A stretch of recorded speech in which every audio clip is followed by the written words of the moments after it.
서울시뿐만 아니라 이제 다른 데도 다 맨홀에 사람이 빨려 들어갔을 때 아예 하수로 떨어지지 않게 보호막을 새로 다 설치한다고 합니다.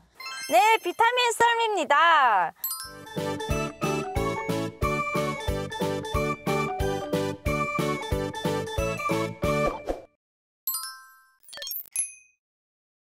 시청자 여러분 안녕하십니까?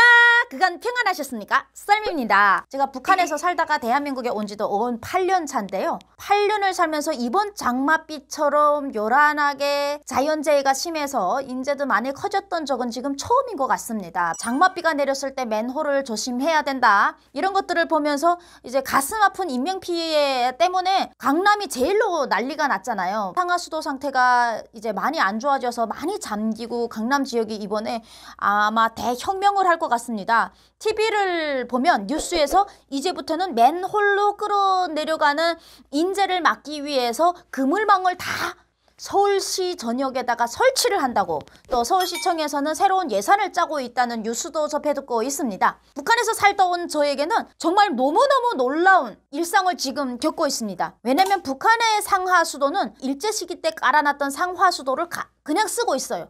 그러다 보니까 비가 많이 오지 않더라도 상하수도가 싹 녹이 쓸어가지고 누런 국물이 뚝뚝뚝뚝, 물이 한 3일, 일주일 안 나오다가 물을 틀면요 다 녹이 쓸어서 쇠로 됐으니까 녹물이 막 나오거든요. 북한에서 물을 받으면 물을 가라앉혔다가 녹물이 이제 가득 밑에 녹지거기가 이제 있었어요. 그런 물을 끓여 마시지 않아서 배탈이 나서 어느 집이나 물을 열면 물을 끓여 마십시다가 있지만 물을 끓여 먹을 특별한 화력이나 전기가 부족하기 때문에 물을 끓여 마시는 집이 몇 명 없습니다.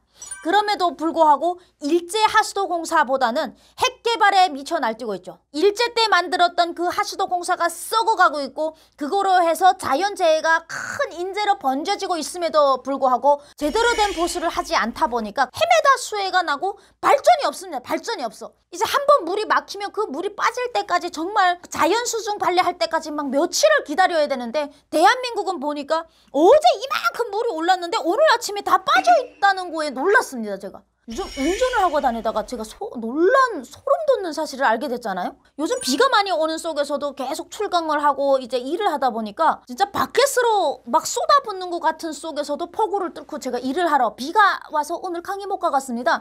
이따위 정신 상태는 아닙니다. 가다가 죽더라도 가야 되겠다 뭐 이 정도는 아니지만 최소한 자유 대한민국의 상하수도를 믿기 때문에 수많은 비가 그렇게 폭우처럼 쏟아지는데도 대한민국 국민들이 고속도로에 차로 쫙 대고 일하러 나가십니다. 북한 같으면 못해 어디도 못 나가는데, 자동차가 가면서 제가 놀랐던 게 대한민국 고속도로 중간중간에 맨홀같이 물이 빠지는 하수도가 있다는 걸 이번에 처음 알게 됐습니다. 고속도로에 비가 그렇게 내리는데 바켓으로 누가 내 차 위에서 계속 붙는 줄 알았어요. 차 그냥 앞이 안 보일 정도로 깜빡이 켜고 가는데도 이 정도의 물이 내리면 고속도로에 차가 둥둥 떠야 되는데 물이 그때그때 바로 없어지면서 차박차박거리면서 그 물높이가 높아지지 않는 거에 신기하면서 모든 주위를 살펴봤더니 고속도로에 도로 중간마다 물 빠지는 하수도가 있다는 걸 보고 놀랐습니다. 북한에서 남포고속도로라던가 사람들이 손으로 만든 고속도로에 그런 홀이 없습니다. 북한에는 있는지 제가 건설을 직접 안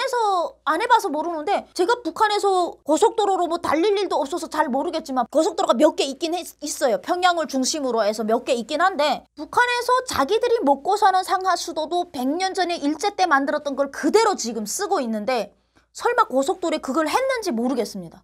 그리고 거의 다 북한은 또 비포장 도로가 많잖아요. 비포장 도로가 많은데 비포장 도로에 무슨 하수도가 있습니까? 전 고속도로에 그렇게 많은 하수도가 깔렸다는 것을 예전엔 모르고 지나다가 이번에 폭우 속에서 알게 됐습니다. 너무너무 대단한 거고, 저는 뭐 강남에서 막 차가 막 이렇게 빠져갖고 막 이상하게 어느 한 사진을 하나 봤는데, 이번에 엄청난 인명피해도 많이 났었고 막 사람들이 차 꼭대기 올라가서 갑자기 물이 불어가고 어떻게 하지 못하고 이런 상황이 막 너무 안타깝게 제가 지켜봤거든요. 다음날에 무슨 강남 쪽에 일정이 있어서 어제 저녁에 밤에 차가 그렇게 쌓여있고 물이 이렇게 쌓여있었는데 거기를 어떻게 가나 했는데 다음날 아침에 아무렇지도 않게 보니까 물이 다 빠져있어서 깜짝 놀랐습니다. 하수도가 이제 견고하지 못하고 맨홀 뚜껑이 40kg나 되는 것이 막 흔들려서 맨홀 뚜껑이 밖으로 날아가고 버스가 휘청거리고 이런 사건 사고들이 이번에 많이 일어났는데 이 사건 사고가 일어난 지 일주일 안에 모든 대책안이 시청 안에서 나오고 국민들 속에서 이제 민원이 들어가고 이거를 어떻게 해결을 하겠냐. 폭우 속에서 자동차를 타고 가다 대한민국은 뭐 집집마다 차 한 대가 있다 보니까 저도 다른 건 안 보더라도 귀 기울여서 차가 이렇게 물에 빠졌을 때는 어떻게 해야 되는구나 라는 생각을 하게 되는데 북한에서 살다 온 사람에게 있어서 북한에 비해봤을 때는 훨씬 발전된 시스템을 가지고 있고 안 좋은 부분을 바로 국민의 눈높이와 국민의 생명 존중에 키를 맞추고 이제 바꿔가고 있는 거가 감동이라는 겁니다. 오늘도 뉴스에서 보니까 서울시뿐만 아니라 이제 다른 데도 다 맨홀에 사람이 빨려 들어갔을 때 아예 하수로 떨어지지 않게 보호막을 새로 다 설치한다고 합니다. 국민 위주의 사회, 이것이 북한 주민들도 바라는 사회가 아닐까요?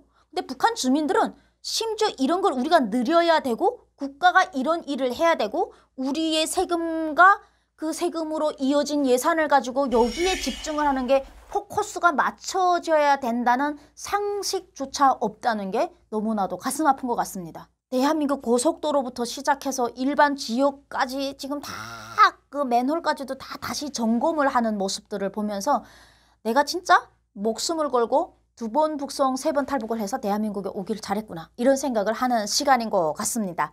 하늘에서 내린 재해를 우리가 다는 막을 수는 없어도 자유 대한민국처럼 신속하게 국민의 안전에 눈높이를 맞춰서 대비해 나간다면 얼마든지 우리가 잘 피해 나갈 수 있을 거다라는 확신도 하고 있고요. 또 상하수도 쪽에서 일하고 계시는 이제 노동자분들이랑 정말 많은 고생을 하고 계신 것 같습니다.